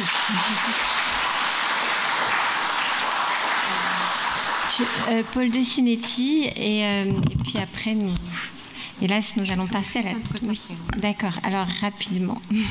Oui, alors je ne vais pas parler des langues régionales, ne m'en veuillez pas, parce que je ne crois pas que ce soit tout à fait le sujet de notre conversation, et pardon, mais je ne pense pas que le basque ou le poitevin-saintongeais constituent une menace pour l'emploi du français en France, contrairement peut-être à d'autres langues, dont le globish, qui n'est pas une langue d'ailleurs. Mais c'est une question importante parce que, en effet, dans l'histoire de notre pays, la langue est un objet politique, fondamentalement, et c'est même une affaire de l'État, et c'est même une affaire d'État, la langue. Et donc la langue française a une place tout à fait singulière en France, quand on compare l'histoire d'autres pays et de leur langue nationale. Il faut quand même se dire des choses. Pardon, mais... pourquoi est-ce que la langue française aujourd'hui, c'est un fait, peut avoir moins d'attractivité pour les jeunes à l'étranger? Pourquoi, lorsqu'on parle de représentation de la langue, on la considère souvent dans les jeunes générations, les nouvelles générations qui sont interrogées, comme une langue compliquée à apprendre? Indéniablement, c'est une langue compliquée, surtout quand ça n'est pas votre langue maternelle. C'est une langue magnifique, naturellement, mais c'est une langue compliquée à apprendre. C'est une langue qui peut être datée générationnellement, qui correspond aux plus anciens, mais ce n'est pas la langue de la jeunesse. Et enfin, c'est une langue de l'élite. C'est une langue de l'élite, on le voit d'ailleurs, le Maghreb, au Maroc, la langue française est une langue d'élite. Elle constitue un passage obligé pour réussir sa vie au Maroc. C'est indéniable pour exercer une profession. Mais qui a accès à la langue française au Maroc? Sauf les lycées français et les lycées les établissements de la mission laïque, sauf les alliances françaises et les partenaires francophones qui donnent accès à une maîtrise de la langue. L'éducation nationale au Maroc a quand même graves difficultés aujourd'hui. Alors elle se prend conscience de ces difficultés, car il y a quand même un vrai barrage de la maîtrise de la langue pour une grande partie de la population. Donc il ne faut pas non plus complètement... Enfin, il faut dire les choses. Je crois que c'est important. Le défi aujourd'hui, c'est de faire en sorte que notre langue soit davantage attractive. Alors on parlait de la littérature et des outils numériques, et on se lamente en disant on écrit moins bien, on maîtrise moins bien l'orthographe. C'est un fait. Et c'est vrai, la littérature en France a une place aussi singulière. C'est Méchenique, je crois, qui disait ce sont les œuvres qui portent les langues. Ben voilà, Marcel Proust n'a pas écrit en breton La recherche du temps perdu, il a écrit en français. C'est pas pour ça que la langue bretonne n'est pas intéressante et qu'elle est inférieure en dignité, que sais-je encore. Bref, toutefois, il faut aussi prendre en compte cette difficulté de l'accès aux livres et à la lecture pour les nouvelles générations. Et pour les publics scolaires notamment. Donc moi je me demande si, par les nouvelles technologies, par le numérique, on ne peut pas plutôt essayer de traiter cette question et de proposer, il y a des didactiques qui sont en train d'être élaborées aujourd'hui, des nouveaux outils pour rendre accessible et attractive la langue française, de façon peut-être plus ludique, moins complexée, mais avec quand même une grande exigence. Donc, je pense que le grand défi, il est là. Hein. C'est comment on imagine la place de la langue française pour les nouvelles générations. Je parle de la francophonie, des espaces francophones à l'international comme de notre propre pays, et comment on met en place des outils qui parlent aux nouvelles générations, qui soient suffisamment attractifs pour constituer des vrais leviers pour aider ces publics à mieux maîtriser la langue. C'est tout à fait possible. Il faut prendre en compte cette question. Et enfin, je dirais oui, bien sûr, la langue et la culture, c'est indissociable. Et je ne peux qu'aller dans votre sens, monsieur. Je vois des amis scientifiques qui sont réunis au 2e rang. Lorsqu'on avait fait ce colloque à l'Institut de France sur des langues pour des sciences en français et en d'autres langues il y a 5 ans maintenant, je me rappelle très bien l'intervention du très grand mathématicien Laurent Laforgue, qui disait, et le secrétaire perpétuel de l'Académie des sciences, Étienne Gis, ne dit pas autre chose aujourd'hui, que oui, on n'écrit pas en mathématiques de la même façon qu'on les pense en français, en anglais ou en espagnol. Donc ça, il faut vraiment faire prendre conscience au plus haut niveau, et l'éducation nationale n'a pas forcément conscience de cette importance-là, que penser dans une langue, c'est un enjeu de civilisation. Madame Calette, je vous laisse rapidement... Très vite. Je voulais juste qu'on soit attentif, moi, en tant que représentante de la francophonie, à ce que nous n'oublions pas les variations de la langue française, les variétés de la langue française. C'est-à-dire, et c'est aussi sa force, le français pur et dur est un outil magnifique. Moi-même, je suis professeur de littérature francophone. C'est un outil magnifique qui est mis à notre disposition. Mais il faut aussi accepter de s'approprier toutes les variétés du français qui viennent justement de ces 88 États et gouvernements et qui font la richesse de ce qu'est la langue française aujourd'hui, qui doit s'enrichir de tout cela. Et je voudrais parler du dictionnaire des francophones, qui est un outil qui a été créé grâce à la DGLF-LF en partenariat avec l'AEF et l'OIF. Et c'est un outil, c'est un dictionnaire collaboratif, interactif, dans lequel sont invités tous les citoyens du monde, tous les citoyens francophones du monde, à introduire des mots de leur français, c'est-à-dire du français de leur territoire. Et puis, il y a des réviseurs qui contrôlent d'abord la présence du mot effectivement sur le territoire et aussi les définitions. Et je pense que ça, c'est un outil important parce qu'une langue est vivante, elle est dynamique, elle doit raconter son temps, elle doit raconter les évolutions de son temps, elle doit s'adapter. Et je pense que toute la force de la francophonie d'aujourd'hui, c'est justement d'avoir eu l'agilité de se moderniser et de s'adapter et d'essayer de faire ce que nous avons dit tout à l'heure, d'essayer de rendre la langue française une langue d'opportunité et une langue attractive. Voilà. Merci à tous les 4. Alors Patrick Lozès, un petit mot. Oui. Mais très très rapide, je voudrais apporter une nuance, une inflexion sur le fait que la langue française serait la langue de l'élite. Mais c'est justement contre ça que nous nous battons. Quand vous êtes à Cotonou, au Bénin, à l'école, vous étudiez le français. Je ne sache pas que ceux qui sont en 4e, en 3e se considèrent comme l'élite. Quand vous êtes en France, quand vous êtes dans les écoles, quand on vous demande, on vous apprend à lire Hugo, qu'on vous apprend à lire Voltaire, vous n'êtes pas encore de l'élite. Donc je voudrais bien qu'on dise que ceux qui défendent le français, que ceux qui doivent défendre le français ne doivent pas se considérer comme faisant partie d'une élite. Tous les enfants de France, qu'ils soient petits, qu'ils viennent de tel ou tel coin de la France, doivent se sentir les défenseurs, les héritiers de la langue française.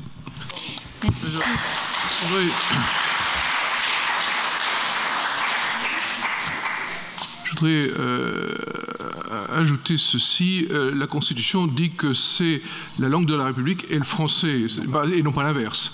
C'est-à-dire que nous avons déjà cette ouverture sur une thématique de la francophonie au sens large. Rien n'interdit, après tout, dans l'enseignement du français en France, de venir apporter du vocabulaire qui n'est pas utilisé en France. Par exemple, nous avons, moi je dis aux étudiants, ce mot je trouve magnifique, de primature. Nous disons les services du Premier ministre, quand même moins bien que primature. J'ai appris tout à l'heure qu'au Sénégal, on disait essencerie au lieu de dire de station-service. Je trouve que c'est un mot qui est formidable. Donc on peut tout à fait montrer aux enfants de France la richesse du français dans le monde, et ça devrait être dans les programmes scolaires. Je voudrais simplement aussi ajouter que nous avons avec l'école un problème d'homogénéisation. Parce que tous les enfants n'ont pas très exactement les mêmes origines, et il est clair que peut-être que là aussi les horaires pourraient être différenciés, qu'on pourrait avoir des rattrapages qui sont parfois nécessaires, parce que la France, dans le système d'intégration où nous sommes, considère que la nationalité française, l'accès à la citoyenneté, suppose la connaissance de la langue française. Ça nous est dit dans le Code civil, dans des dispositions qui étaient autrefois dans le Code de la nationalité, il y a une liaison nécessaire. On est français par la langue. Merci à tous les quatre, merci beaucoup. Je vais maintenant laisser la parole à Monsieur l'ambassadeur Albert Salon pour entendre sa vision de la francophonie. Est-ce que vous voulez venir devant le pupitre? Donc, Monsieur l'ambassadeur est docteur d'État en lettres, conseiller culturel et chef de mission de coopération, président d'honneur d'Avenir de la langue française, ainsi que président du Forum francophone international. C'est l'absence de cristal. Nous avons donc un débat maintenant qui s'ouvre avec trois interpellants. On m'a appris tout à l'heure que ça s'appelait des interpellants lorsqu'on commençait par annoncer trois personnes avant que les doigts se lèvent dans la salle pour poser les questions et qu'on y réponde. Alors je vais vous les indiquer. Simplement, je voulais dire une chose, c'est que je parle aujourd'hui au nom des associations. C'est les associations qui ont, avec Bernard Le Charbonnier, eu l'idée de faire ce colloque à l'occasion de la sortie du livre remarquable qu'il faut lire de Bernard Le Charbonnier sur Philippe Rossillon, sur notre inspirateur à tous, ou presque. Je parle au nom de deux associations qui sont Avenir de la langue française. La présidente n'est pas là aujourd'hui, mais bien des membres d'Avenir de la langue française sont là. Elle m'a chargé de la représenter. Je suis président d'honneur et j'ai été le fondateur il y a un peu plus de 30 ans. Je vous prie de bien vouloir donc excuser notre présidente. Maintenant, je suis aussi secrétaire général du Haut Conseil international de la langue française et de la francophonie, que j'ai créé avec deux associations qui sont dans la salle d'ailleurs, Courriel et puis DLF de Savoie. Le 18 juin, oui, la date n'est pas indifférente, le 18 juin 2020. Voilà. Alors, je vous dirais une chose avant de passer la parole aux trois interpellants, c'est que nous, les associations, nous avons été créés je les ai créés avec quelques autres. En 1992, d'abord, Avenir de la langue française, et en 2020, ensuite, pour le Haut Conseil. Pour faire quoi ? Eh bien, tout simplement parce que nous avons constaté que ça n'est pas ressorti tout à fait clairement de ce qu'ont dit les personnes qui m'ont précédé à cette table, c'est qu'il y a quand même un danger contre lequel il faut se défendre. Eh bien oui, je suis désolé, la langue française a besoin d'être défendue, elle a besoin d'être protégée de divers côtés, parce que de divers côtés, de multiples côtés, il y a des attaques. Je dirais même qu'aujourd'hui, il y a une véritable offensive contre le français, contre sa place en France et contre sa place à l'étranger, et ça n'a pas... ça n'est pas encore traité, les associations sont là pour le faire. Voilà. Elles sont là pour ça, les associations. Alors, je vais passer d'abord à un premier intervenant, et vous allez voir qu'effectivement, le contenu de ce qu'il va vous dire va un peu dans le sens que je viens de vous indiquer. Il s'agit, au micro dans la salle. Il s'agit de M. Mathieu Varnier. M. Mathieu Varnier est le représentant ici de Georges Gastaut, philosophe, communiste rénovateur, qui est président de l'association Courriel, qui est une association donc très de gauche, mais de gauche d'un extraordinaire patriotisme linguistique, qui s'est aussitôt mise avec nous pour faire le Haut Conseil international de la langue française en 2020. Georges Gastaut et moi et d'autres. Bien. Alors, il représente Georges Gastaut, il représente Courriel, et il a en 4 minutes maximum, parce que c'est vraiment le maximum, il faut que les autres aient la parole aussi, et chacun aura 2 minutes pour les autres après. Alors, Mathieu, allez-y. Bonjour, merci. Le problème, lorsque l'on commence à parler de la langue, de sa défense et donc de sa place dans la cité, c'est qu'il est difficile de ne parler que d'elle, de l'isoler, d'en faire un pur objet d'étude avec sa propre dynamique. Il faut l'arrêter. La langue, c'est notre identité, ou peut-être un de ses pans les plus intimes, tant qu'il en devient souvent un impensé. Et il faut alors se demander si la déshérence de l'une n'est pas aussi le symptôme de la perte de profondeur de l'autre. Aurions-nous trop fondus, voire confondus dans ce monde occidental voulu et forgé par les Américains? Nous serions-nous trop fondus? À trop poursuivre les rêves consuméristes d'Hollywood, aurions-nous affadi les nôtres? Il faudrait alors prendre des mesures, investir davantage dans l'immatériel, dans le protectionnisme culturel moderne, celui qui, plus que bloquer la production des autres, les inonde à leur tour de sa propre vitalité. La langue, pour d'autres, c'est surtout un vecteur, un moyen d'échange. Et il faudrait alors trouver à comprendre pourquoi nos chercheurs pensent avoir plus à recevoir qu'à donner, contrairement aux Japonais, par exemple. Pourquoi nos entreprises s'imaginent si naïvement conquérir des marchés dans la langue du libéralisme plutôt que dans celle de leurs clients. Mais cela impliquerait sans doute d'aller fouiller du côté de leur gouvernance, des indissociables moyens de leur financement, de leur ambition et probablement des moyens qu'il faudrait à l'éducation nationale pour la soutenir.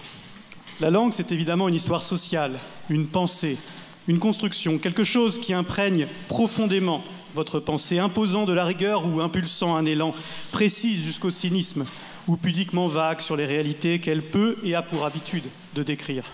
Ce sont des textes qui ne sonneront jamais tout à fait aussi fort dans un autre idiome. Ce sont des voix illustres qui résonnent comme un écho lointain quand certains mots tonnent dans nos discours. Et il devient alors assez tristement compréhensible que la langue française, celle d'Hugo et de Césaire, de Robespierre et de Zola, ne soit plus tant plébiscitée par nos élites dans un monde qui a érigé une doctrine économique en vérité indépassable et qui trop souvent voudrait pouvoir travestir l'accaparement en ordre naturel. Enfin, la langue, ce n'est pas que la nôtre, c'est ce lien fraternel de la francophonie. Et là encore, que ce soit des pays entiers ou des parents isolés qui nous tournent désormais le dos, il faut s'interroger. Nous pourrions parler attractivité, relance du rêve francophone, accueil des étudiants, partenariat de co-développement respectueux, entraide désintéressée entre peuples frères de langue, car les aider maintenant, c'est offrir des alliés solides à nos enfants. Philippe Rossillon, nous sommes ici pour saluer l'engagement dans la cause linguistique. Or, il ne saurait y avoir de conviction sans action concrète, et pour détourner Alexandre Dumas fils, faire ce qu'on peut, c'est faire ce qu'on doit. Ce qui m'amène à ma question. Nous avons listé 10 mesures, presque évidentes, au moins comme point de départ. Pourquoi ne sont-elles pas déjà appliquées par le gouvernement et quand le seront-elles? Le quotidien. Que la loi Toubon donne lieu à une contravention immédiate, 125 € par exemple, par panneau au lieu d'affichage, que la police puisse prononcer directement sur simple constat, sans passage devant un juge. Entreprise. Conditionnalité systématique des aides publiques au respect de la langue de la République, comme langue de travail et de communication de l'entreprise. On pense à Carrefour Market, au Relais avec un Y, etc. Diplomatie, interdiction, limogeage des diplomates et autres représentants de la République qui s'exprimeraient autrement qu'en français ou dans la langue du pays d'accueil, évidemment. Alors, notons que pour les entreprises, c'est mon point 3, évidemment appliqué à la presse, qui reçoit pour la presse écrite l'essentiel de ce subside de l'État, on aurait une influence immédiate. Éducation, ça a été évoqué, fort heureusement, remonter le niveau d'aisance en rétablissant les heures de français perdues, une dizaine d'heures je crois en 20 ans, mieux maîtriser sa langue pour mieux l'aimer. Rétablir la pluralité des choix de langue étrangère, l'offre avec un vrai recrutement en allemand et en espagnol notamment, et pourquoi pas aussi en arabe, en russe, alors que l'anglais est actuellement de facto la LV1 imposée de presque tous nos enfants du secondaire. Comment leur reprocher un tropisme anglomaniaque si nous les y incitons par nos institutions? Éducation supérieure, que la langue française soit sacralisée comme seule langue d'enseignement. On parlait de la loi Fioraso tout à l'heure, pas de bivalence d'enseignement de matières en langue étrangère autre que ces langues elles-mêmes. Internationale, primauté à l'accueil de ceux étudiants notamment parlant déjà le français ou s'engageant à l'apprendre, faire de l'acquisition de la langue le critère numéro 1 du renouvellement des visas, associé par contre à une politique généreuse de l'accueil. Enfin, la recherche, en 2 mots, imposer la publication d'une version française de tout article publié par nos chercheurs, appointés par l'État, et interdiction formelle à l'ANR dans ses appels de projet comme dans le traitement des candidatures d'une autre langue que le français. Merci.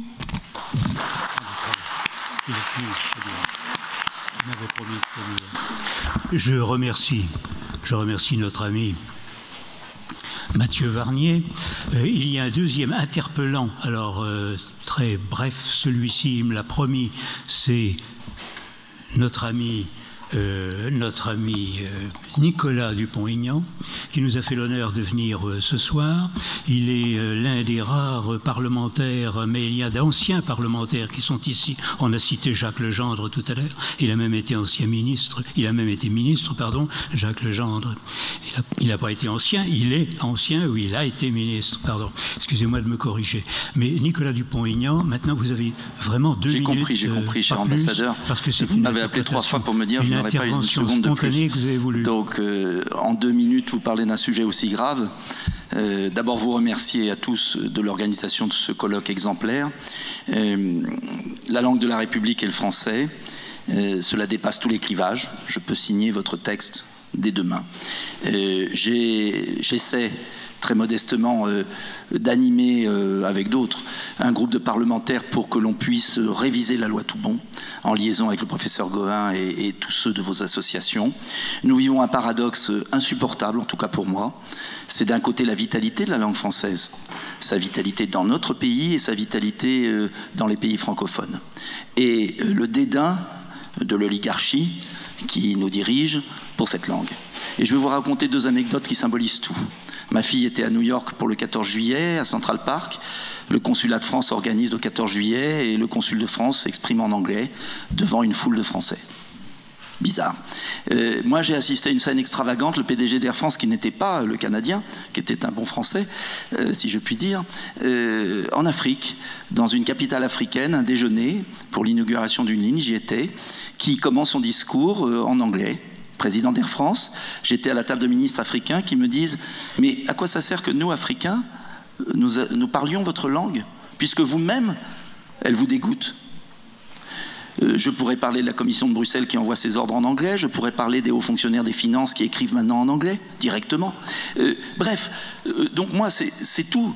C'est insupportable. C'est insupportable pour ces millions de locuteurs dans le monde. C'est insupportable pour tous ceux qui font l'effort d'apprendre cette langue merveilleuse. Et donc notre devoir, il est très simple, et j'en termine, cher ambassadeur, notre devoir, il est très simple, c'est de relever les 2 défis qui nous préoccupent. L'apprentissage de la langue française et son amour dans notre pays, et surtout son respect par ceux qui nous dirigent, et puis ensuite le développement de la francophonie, pour que ceux qui ont fait l'effort d'apprendre notre langue, qu'ils l'aiment, ne soient pas lâchés par les Français. Voilà, ce sont les 2 défis que je m'emploie à tenir, à relever.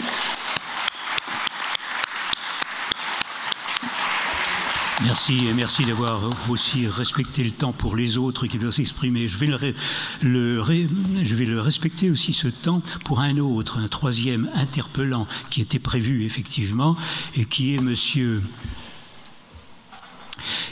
Christian Philippe, avec P à la fin, et pas un 2e P et pas de E. Christian Philippe est un ancien recteur français, un ancien, beaucoup de choses si vous voulez, mais il est aussi directeur de la Maison de la Francophonie de Lyon.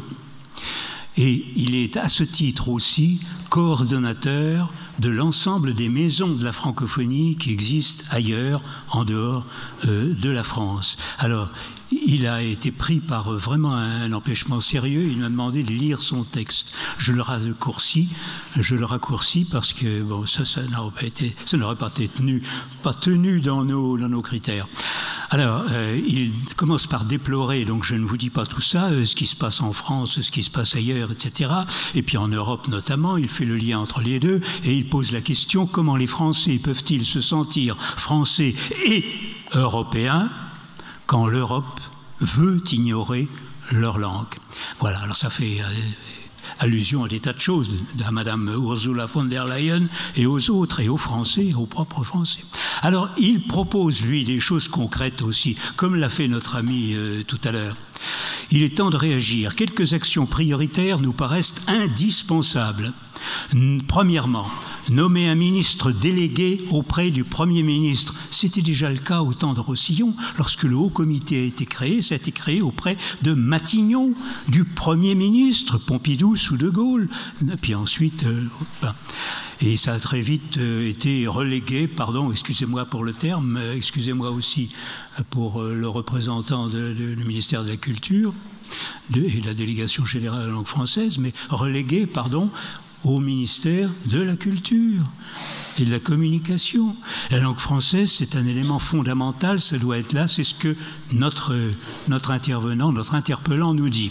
Seule une action interministérielle impliquant au premier chef éducation, culture, enseignement supérieur et recherche, Europe et affaires étrangères ou budget pourrait permettre de faire de notre langue une préoccupation réellement prise en compte par le gouvernement. Parce qu'à l'heure actuelle, pardon, mais bien. Il ajoute ensuite, oui, il y a longtemps qu'à l'heure que nous le demandons, ça, ce qu'il vient de dire, élaborer une nouvelle loi Toubon, cette fois plus précise et comportant de véritables outils de contrôle et de sanction. Certes, c'est ce que nous sommes en train de faire, nous les associations, et nous avons dans la salle la personne qui fait une des ébauches de loi proposées bientôt pour être proposition de loi parlementaire donc, par les députés et les sénateurs, c'est le professeur Gohin, Olivier Gohin qui est là, qui a travaillé énormément pour faire cette première ébauche de loi nouvelle importante pour le français, en s'inspirant notamment de la loi québécoise 96, qui a été pour nous un signal de salut. Nous avons ici Christian Rioux, où est-ce qu'il est, il est parti. Bon. Journaliste du Devoir, venu ici, bon, très bien, parfait. Une loi Toubon, oui donc, c'est évident. Elle devra interdire une formation universitaire, il a été allusion très doucement tout à l'heure à cette table de ce qui se passe dans l'enseignement supérieur. Heureusement, lui, Christian Philippe nous dit, elle devra interdire une formation universitaire où une majorité des cours ne seraient pas en français. Or, c'est le cas à l'heure actuelle. Il y a maintenant, il a été fait allusion à la dérive de la loi Fioraso, malgré tous nos efforts, où les tribunaux d'ailleurs se sont comment dirais-je, pliés, couchés, les tribunaux administratifs eux-mêmes. La loi Fioraso a permis, en fait, dans son application illégale, même, d'arriver à la situation actuelle qui est que dans nos enseignements supérieurs, 1400 formations diplômantes sont données exclusivement en français dans nos enseignements supérieurs. 1400 formations diplômantes, mes amis, diplômantes. Pour les Français comme pour les autres, comme pour les francophones qui sont en France et qui choisissent ces formations-là. Bien, voilà. Les Pays-Bas, nous dit-il, ont introduit une règle de cette nature pour défendre le flamand. Pourquoi pas nous? Vous allez répondre. Je sens ça. Ensuite, interdire à nos diplomates de s'exprimer en anglais quand ils participent à une réunion où un système de traduction est prévu. Dans le cas où il y a un système de traduction prévu, naturellement. Bien. Et puis lorsqu'il ne l'est pas, ben, quand même, essayer de l'exiger, cette possibilité, alors que ça, comment dirais-je, cette politesse disparaît de temps en temps, même au sein de l'Union européenne, dont la charte, dont le traité de 1957, le traité de Rome, dont la charte des langues, dont la charte des droits fondamentaux prévoit l'égalité des langues officielles et de leur traitement, et la présence de langues de travail plus privilégiés que d'autres, eh bien voilà, ça tombe en désuétude complètement, ce fait d'exiger une traduction. J'en ai terminé pour monsieur Christian Philippe.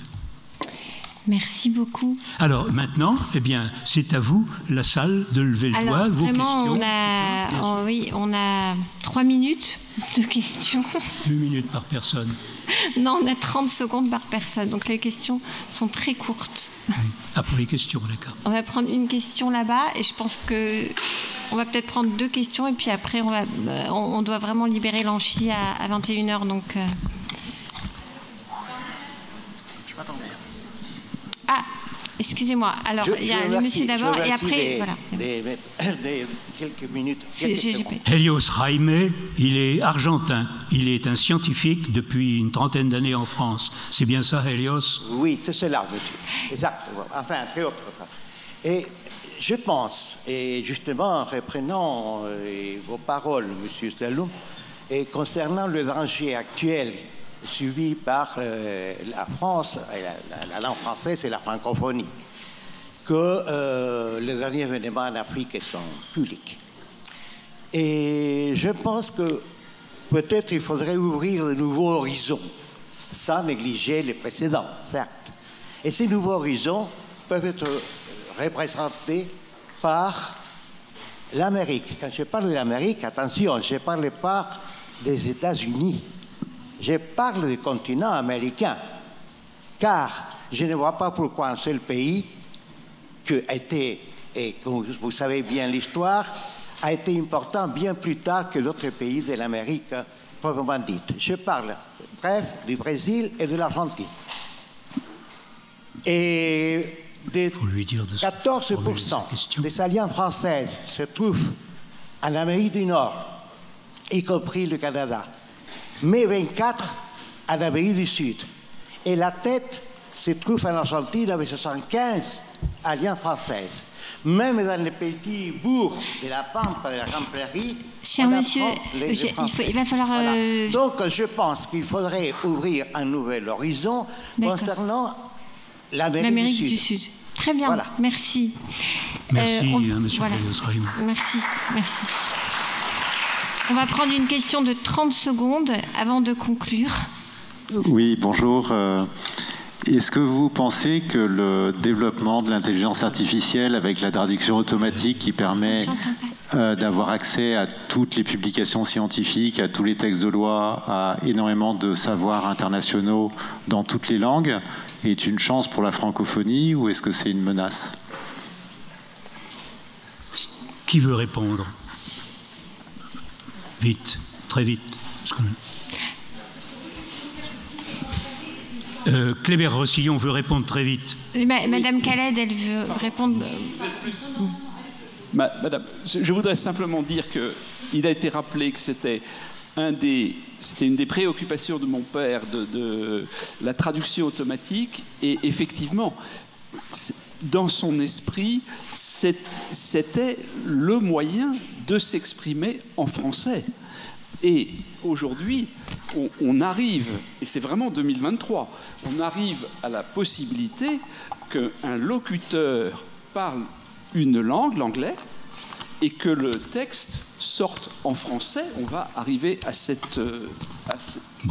niveau-là prochainement. Et à partir de ce moment-là, il n'y a pas de problème pour que l'éducation, y compris l'éducation scientifique et technique, se fasse en français, parce que cet outil, s'il y a de la création de sciences en anglais par des gens qui ne parlent pas le français, ça devient accessible à tous les locuteurs natifs de la langue française, et on sait que, ça a été rappelé, la création scientifique, elle n'est pas indépendante de la langue. Et si la langue permet aujourd'hui à tout le monde de créer la création scientifique, la réflexion scientifique peut se faire en français, à ce moment-là, c'est l'avenir de la francophonie, parce que, effectivement, à ces nouveaux Français qui arrivent, ils ont la perspective d'accéder à toute Merci. la modernité. Merci pour votre réponse. Je vais laisser Monsieur l'ambassadeur conclure. Ben Et oui, avant, on nous a sucré la demi-heure que nous devions avoir pour le débat. Non. Là, je suis désolé, mais voilà, il faut une conclusion, je la fais. Faites vos conclusions et je vous inviterai à poursuivre le débat au Rouquet et de vous faire dédicacer l'excellent livre de Bernard Le Charbonnier. Écoutez, ça c'est important. Alors, oui. Excusez-moi, je suis un peu fâché, mais je vais me calmer. Je remercie, je fais d'abord des remerciements parce qu'il en faut, naturellement, après un colloque comme celui-ci, gentiment organisé. Je remercie donc Sciences Po, bien sûr. J'y étais il y a 62 ans. Je remercie Sciences Po, je remercie plus particulièrement le délégué général qui nous a salués tout à l'heure. Je remercie au nom des alumni, des anciens élèves, aussi particulièrement Madame qui est où est-ce qu'elle est? Elle est partie? Non, elle est là. Levez-vous s'il vous plaît. C'est Madame Schlumberger, Anne-Béatrice Schlumberger. Merci. Qui a fait l'essentiel du travail de préparation, notamment à l'égard de Sciences Po. C'est remarquable. Elle n'est pas seulement des alumni, elle est aussi alumni, si je me fais un mauvais jeu de mots, parce qu'elle est omniprésente, omni-efficace et omni-bienveillante. Voilà. Alors,